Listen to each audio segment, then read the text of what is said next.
Welcome guys. आज हम अपना सेकंड लेक्चर स्टार्ट करने जा रहे हैं जिसके अंदर हम वेरिएबल्स के बारे में पढ़ेंगे। कुछ वेरिएबल्स के रूल्स के बारे में पढ़ेंगे कि अगर हमने कोई वेरिएबल का नेम रखना है तो किस तरह हम रख सकते हैं। और दूसरा हम टाइप कास्टिंग के बारे में स्टडी करेंगे।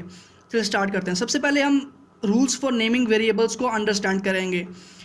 रूल्स फॉर नेमिंग वेरिएबल्स के अंदर सबसे पहले जो फर्स्ट रूल है कि आपके पास अगर आपने कोई वेरिएबल नेम रखना है, कोई अगर वेरिएबल नेम आप रखने जा रहे हो तो उसके अंदर आप लेटर्स यूज़ कर सकते हो, डिजिट्स यूज़ कर सकते हो या अंडर स्कोर्स यूज़ कर सकते हो। लेटर्स आपके पास तमाम लेटर्स, डिजिट्स और अंडरस्कोर आ सकते हैं। लेटर्स मतलब ए बी के अल्फ़ाबेट्स ABC के, और डिजिट्स आपके पास इंटीजर्स नंबर्स आ सकते हैं, और अंडरस्कोर्स यूज़ कर सकते हो। Name must be begin with the letter और अ अंडरस्कोर। आप कोई भी वेरिएबल नेम रखने जा रहे हो तो ये मस्ट याद रखना है आपने कि उस वेरिएबल का नेम किसी लेटर से स्टार्ट हो, मतलब इंग्लिश अल्फ़ाबेट से स्टार्ट हो, किसी इंटीजर से स्टार्ट ना हो, डिजिट से। दूसरी बात ये कि हाँ, अगर अंडरस्कोर से भी स्टार्ट कर सकते हो उसका नेम। सपोज़ आपने कोई नेम रखा हुआ है माई डाटा के नाम से, तो वो आपने जो नेम रखा है माई डाटा के नाम से, जो सबसे पहले M आ रहा है उसके स्टार्ट के ऊपर, लेटर है वो, तो आप ये नहीं कर सकते कि उसके स्टार्ट पे आप लिख दो जी 6 लिख के आगे माई डाटा लिख दो, तो वो आपके पास क्या हो जाएगा, गलत हो जाएगा, जो कि आपके पास वो एरर देगा। तो ये काम आप नहीं कर सकते। दूसरी बात ये कि आपके पास उसको उसी नेम को आप अंडरस्कोर से स्टार्ट करोगे, किसी भी नेम को अंडरस्कोर से स्टार्ट करोगे। अगर आपने डाटा रखा नेम रखा है माई डेटा के नाम से रखा है, जो माई डी के नाम रख दिया आपने, डी रख दिया यहाँ पे, ये डी का नाम रख दिया आपने इस जगह पे, तो इस जगह पे क्या होगा, ये माई डी लिखा है जो आपने, तो ये अंडरस्कोर से स्टार्ट किया है, ये एक्सेप्टेबल है, ये एक्सेप्टेबल नहीं है क्योंकि ये एक डिजिट से स्टार्ट हो रहा है नेम। नेक्स्ट आपके पास है नेम्स आर केस सेंसिटिव।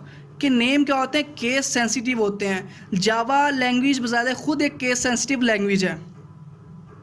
इसके अंदर आपने वेरिएबल्स का ख्याल रखना होता है। सबसे पहले ये चेक करें, यहाँ पर वेरिएबल नेम रखा हुआ है माई वेरिएबल के नाम से, एक ये रखा हुआ है नेम, एक ये रखा हुआ है। इन दोनों में डिफरेंस क्या है? डिफरेंस ये है कि इसमें V ग्रेटर है, उसमें V स्मॉलर है। ये दो एक डिफरेंट नेम है, सेम नेम नहीं कह सकते आप इनको। तो ये आप इस तरह नेम रख सकते हो, दो different name. Next, names can not contain white spaces. अगर आप किसी वेरिएबल का नेम डिफाइन कर रहे हो उसके अंदर कोई भी स्पेसिस नहीं आनी चाहिए, और स्पेशल कैरेक्टर्स नहीं आने चाहिए। स्पेशल कैरेक्टर्स क्या है आपके पास, जैसे आपके पास हैश हो गया, पर्सन का साइन हो गया, डिफरेंट जो साइन है आपके पास स्पेशल कैरेक्टर्स हैं, वो आप नेम के अंदर यूज़ नहीं कर सकते। सिर्फ और सिर्फ डिजिट्स, लेटर्स और अंडरस्कोर यूज़ कर सकते हो। चलिए नेक्स्ट चलते हैं। नेक्स्ट आपके पास अब आ जाती है टाइप कास्टिंग। टाइप कास्टिंग क्या चीज़ है? Type casting is when you assign a value of one primitive data to another. कहने का मतलब यह है कि अगर आपने एक डाटा को, एक वेरिएबल को कोई वैल्यू साइन की हुई है, वही वैल्यू किसी और वेरिएबल को साइन करना चाह रहे हो, तो उसे हम टाइप कास्टिंग कहते हैं।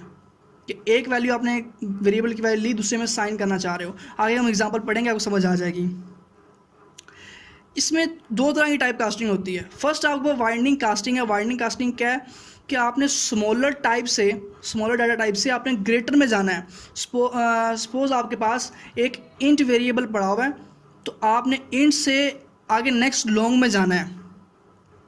इंट से आप नेक्स्ट लॉन्ग में जाना है, या फ्लोट में जाना है, या डबल में जाना है, तो आप इजीली जा सकते हो।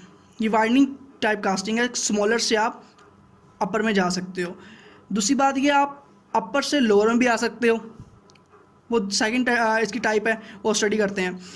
तो वाइडनिंग का ये रूल है, बाइट से शॉर्ट में जा सकते हो, शॉर्ट से कैर में जा सकते हो, इंट में जा सकते हो, लॉन्ग में, फ्लोट में और डबल में। जो नेक्स्ट है आपके पास नैरो कास्टिंग है। नैरोइंग कास्टिंग क्या है? इसके अंदर आपने ग्रेटर डाटा टाइप से स्मॉलर में आना है, तो डबल से float, long, int, character, short, byte में आ सकते हो। फ्लोट से आप लॉन्ग में आ सकते हो, इंट में आ सकते हो, करैक्टर में आ सकते हो, शॉर्ट में, बाइट में। इसी तरह ही आपके पास तमाम ये रूल्स हैं इसके। सबसे पहले हम स्टडी करेंगे वाइडनिंग कास्टिंग की। ये क्या चीज़ है? फाइंडिंग कास्टिंग आपके पास क्या होती है, ऑटोमेटिक ही डन हो जाती है, आपके पास कोई इसके अंदर रूल्स अप्लाई नहीं करने पड़ते। आप उसको असाइन कर दोगे वैल्यू नेक्स्ट लार्जर को तो ऑटोमेटिक साइन हो जाएगी। स्मॉलर से लार्जर में आप जा सकते हो, लार्जर से स्मॉलर में आने के लिए आपके पास रूल्स उसमें डिफाइन है, वो ऑटोमेटिकली नहीं करता। तो इसमें आपका कोई एग्जाम्पल है, ये चेक करें, आपके पास माई इंट वेरिएबल दिया हुआ है इज इक्वल टू 9, मतलब इंट टाइप का वेरिएबल है, उसके बाद 9 सेव हो रहा है। नेक्स्ट इंट से आप डबल में जा रहे हो, एक माई डबल के नाम से वेरिएबल लिया, उसके अंदर वही इंट की वैल्यू जो ये आपके पास इंट की वैल्यू रखी, ये आप इधर ले आए हो और ये वैल्यू जाके सेव हो रही है इस माई डबल के अंदर। तो ये आपके पास इजीली जाके इसे सेव हो जाएगी। अगर आप इसे प्रिंट करोगे system.out.println से माई इंट को पहले प्रिंट करो, इस चीज़ को first of all my int की वैल्यू 9 ही प्रिंट करेगा। उसके बाद माई डबल जब करोगे, डबल के अंदर पॉइंट आता होता है क्योंकि वो उसमें डेसिमल पॉइंट वैल्यू आती होती है, तो उसकी आउटपुट आपका 9.0 देगा। तो हमने माई डबल में तो 9 साइन नहीं किया था, असाइन किस तरह हुआ, क्योंकि माई इंट के अंदर वैल्यू गई, माई इंट से उठा के माई डबल में आए हैं, तो इंट से डबल में वैल्यू हम लेके आए हैं, तो ये इतना मुश्किल काम नहीं था। नेक्स्ट हम देखते हैं, हमारे पास था नैरोइंग कास्टिंग। इसके अंदर क्या होता है, कुछ मैनुअल काम करना पड़ता है आपको, तो पैरेंथेसिस लगानी पड़ती हैं उस वैल्यू से पहले। चेक करते हैं, सबसे पहले आपने माई डबल वेरिएबल लिया, उसके अंदर 9.78 की वैल्यू आपने स्टोर करवा ली, वो वैल्यू स्टोर करवाई।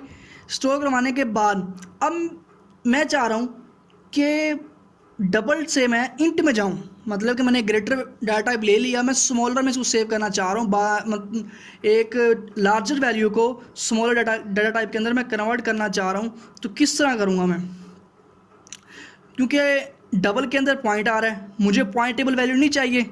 बाज़ का ऐसे प्रोग्राम बना रहे हो तो आप एक वैल्यू आपको पॉइंट में चाहिए, नेक्स्ट स्टेप के अंदर आपको वो पॉइंट में नहीं चाहिए, आपको डेसिमल के अंदर नहीं चाहिए। तो क्या करोगे आप, माई डबल से इंट में जाने के लिए, तो अब आप ग्रेटर से लोअर में आ रहे हो। उसका रूल क्या है, अगर आप इंट में आना चाह रहे हो, यहाँ भी इंट यूज़ होगा और यहाँ भी इंट यूज़ होगा, और माई डबल ये वेरिएबल आप इसको इधर लिखोगे, साथ इसके इंट लिख दोगे। अब वैल्यू जाके इसके अंदर सेव हो जाएगी, माई इंट के अंदर यहाँ पे आके सेव होगी।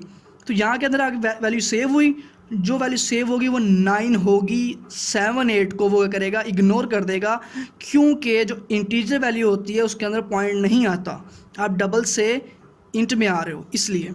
तो अब यहाँ पे पहले वो डबल को प्रिंट करवा रहा है, 9.78 आ गई आउटपुट, फिर उसके बाद माई इंट को प्रिंट कर रहा है जिसके अंदर वैल्यू ये चीज़ आ रही है। आगे हम प्रैक्टिस करेंगे और भी समझ आ जाएगी आपको।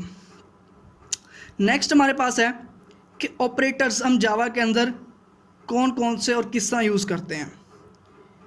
सबसे पहले हमारे पास जो ऑपरेटर है, अरिथमेटिक ऑपरेटर्स आते हैं, असाइनमेंट ऑपरेटर्स आते हैं, कंपैरिजन ऑपरेटर्स भी आते हैं, और कुछ बिट वाइज ऑपरेटर्स भी होते हैं।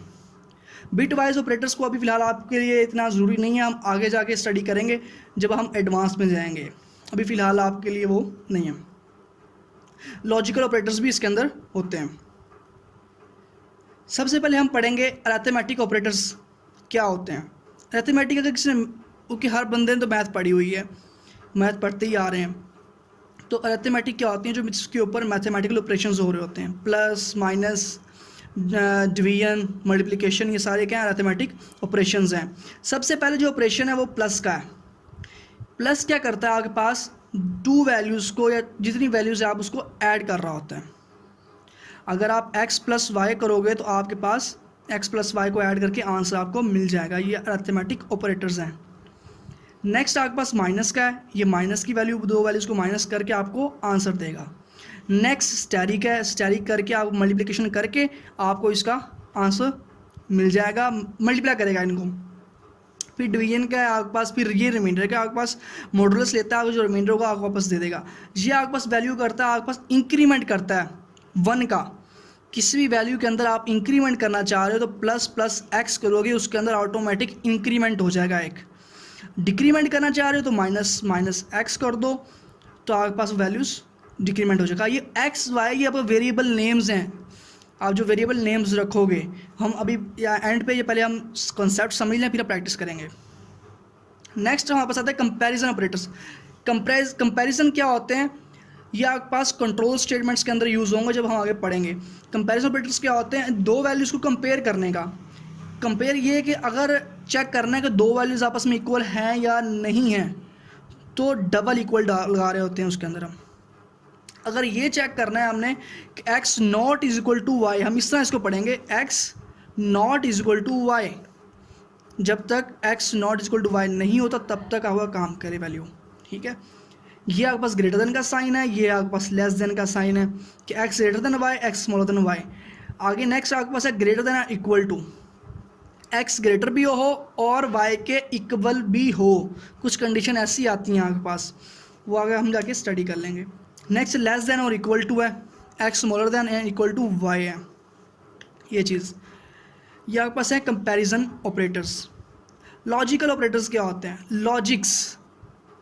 लॉजिक से आप चल रहा है कि logical operators are use to determine logic between variables और वैल्यूज़। सपोज आप एक प्रोग्राम बनाने जा रहे हो जिसके अंदर आप चेक करना चाह रहे हो कि x स्मॉलर देन 5 भी हो और x स्मॉलर देन 10 भी हो, फिर आपके पास कुछ रिजल्ट मिले, तो ये आपके पास जो स्टेटमेंट है इसके अंदर दोनों स्टेटमेंट्स का ट्रू होना लाजमी है। अगर x स्मॉलर देन 5 हो, x स्मॉलर देन 10 हो, देन आपका प्रोग्राम आपको रिजल्ट देगा, दोनों ट्रू होंगी कंडीशंस तो, नहीं तो आपके पास रिजल्ट नहीं देगा आपके पास। नेक्स्ट क्या है, लॉजिकल ऑपरेटर आपके पास कौन सा यूज़ हो रहा है, और का। इसके अंदर दोनों का ट्रू होना लाजमी नहीं है, इसके अंदर एक भी ट्रू होगी तो ट्रू है। आगे आपके पास जो क्या है, इससे रिवर्स रिजल्ट अपन ने प्रिंट करवाना है, इससे रिवर्स। अगर ये रिजल्ट ट्रू हो जाता है, ठीक है, तो आपको फॉल्स रिटर्न कराएगा। क्या, reverse the result returns false if the result is true, क्या आपको फॉल्स रिटर्न कराएगा अगर ये रिजल्ट ट्रू हो जाए। सपोज एक्स स्मॉलर देन 5 है, एक्स स्मॉलर देन 10 है, ये दोनों रिजल्ट आपको ट्रू मिल जाते हैं, ये चीज़ आ रही है, तो आपको फॉल्स रिटर्न करवा देगा कि नॉट, इसके ये नॉट लगा हुआ है आगे कि नॉट, ये नहीं होने चाहिए, ये कंडीशन नहीं होनी चाहिए इनके अलावा। अगर ये आ गई तो आपके पास ये आपको फॉल्स रिटर्न करवा देगा। नेक्स्ट चलते हैं। नेक्स्ट हमारे पास है असाइनमेंट ऑपरेटर्स। असाइनमेंट क्या होता है, किसी भी वैल्यू को वेरिएबल को किसी भी वेरिएबल को कोई वैल्यू असाइन करवाना। आपके पास अगर x है, x के अंदर 5 आप जाके सेव करना चाह रहे हो, तो x के अंदर ऐसे वैल्यू जाके सेव हो जाती है, सिंगल इक्वल डालते हो, इसका मतलब होता है वैल्यू x के अंदर जाके सेव हो रही है। तो ये आपके पास असाइनमेंट ऑपरेटर यूज़ होता है एज ए। बाकी ऑपरेटर्स आपके पास भी असाइनमेंट है, इसके अंदर क्या है आपके पास, ये असाइन किस तरह करेगा, प्लस इक्वल। ये सबसे पहले आपके पास प्लस करेगा जो वैल्यू इस साइड पे पड़ी हुई है, लेफ्ट साइड पे आपके पास राइट साइड पे जो वैल्यू आपके पास पड़ी हुई है, इसको x के अंदर ऐड करेगा और सेव कर देगा। ये आपके पास कंप्लीट इक्वेशन दी हुई है, x + 3 कर देगा और फिर आपके पास जाके वैल्यू सेव हो जाएगी। सपोज x के अंदर आपके पास यहाँ पे पड़ा हुआ है 0 स्टार्ट पे, फिर आपने कर दिया x = x + 3 कर दिया, तो अब x के अंदर आपको जो वैल्यू आएगी, आउटपुट आएगी, वो x की वैल्यू क्या होगी, वो 3 होगी, क्योंकि आपके पास पहले 0 था, 0 के अंदर आपने 3 और ऐड कर दिया, x = 3 आ गया। अगर इस 0 की जगह अगर 1 आ जाता है, 1 लिख देते हो, यहाँ पे रिजल्ट आपके पास 4 आएगा, फिर ये 3 नहीं आएगा। नेक्स्ट आपके पास जो ऑपरेटर है वो माइनस का है, वो उसमें x में से जो वैल्यू पड़ी होगी वो उसको माइनस कर देगा, लेस कर देगा। ये स्टैरिक है, स्टैरिक क्या करेगा, मल्टीप्लिकेशन करेगा, ये x से 3 से डिवाइड कर रहे हैं, वैल्यू 3 से डिवाइड कर देगा, कोई वैल्यू लाजमी 3 हो, कुछ भी हो, यहाँ पर कोई वैल्यू हो सकती है, सिर्फ समझाने के लिए एग्जांपल है ये।